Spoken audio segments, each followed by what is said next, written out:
কথিত আছে সমাজের প্রতিচ্ছবি উঠে আসে আমাদের ফিকশনগুলোতে। চলচ্চিত্র, মঞ্চ, টেলিভিশন, নাটক থেকে এখন ওটিটি। বিনোদনের নানা মাধ্যম আমাদের গল্প উপন্যাস থেকে শুরু করে নানা সময়ের ঘটা নানা সত্য ঘটনা অবলম্বন করে নানা সিনেমা, নাটক আমরা পেয়েছি। এবার সেই ধারাবাহিকতায় স্ক্রিনে উঠে এসেছে সম্প্রতি ঘটে যাওয়া বৈষম্য বিরোধী ছাত্র আন্দোলনের পটভূমি। টানা 1 মাস ছাত্র আন্দোলনের সময়টুকুতে এরকম স্থবির হয়ে পড়েছিল আমাদের দেশের সাংস্কৃতিক অঙ্গন। ইন্টারনেট ব্যবস্থার স্থবির অবস্থায় বন্ধ ছিল ইউটিউবে নতুন নাটক রিলিজ। সব মিলিয়ে বিনোদন ইন্ডাস্ট্রিতে নানা রকম কঠিন সময় পার করার পরে আস্তে ধীরে ঘুরে দাঁড়াচ্ছে এই ইন্ডাস্ট্রির সাথে জড়িত মানুষজন।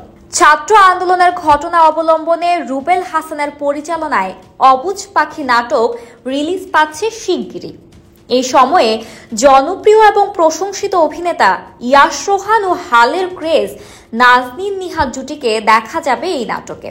তরুণ প্রজন্মের এই 2 তারকাকে নিয়ে বিশেষ গল্পের এই নাটকটি নির্মাণ হয়েছে ছাত্র রাজনীতিকে উপজীব্য করে।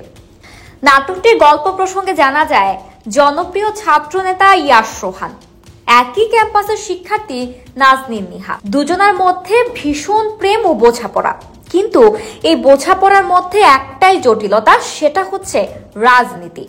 নিহা বিয়ের চাপ দিলেও রোহান অসহায়, কারণ বিয়ে করলে ছাত্র রাজনীতি থেকে বিদায় নিতে হবে তাকে। এমনই এক রাজনীতি ও প্রেমের কঠিন সমীকরণ নিয়ে নির্মিত হলো অবুঝ পাখি।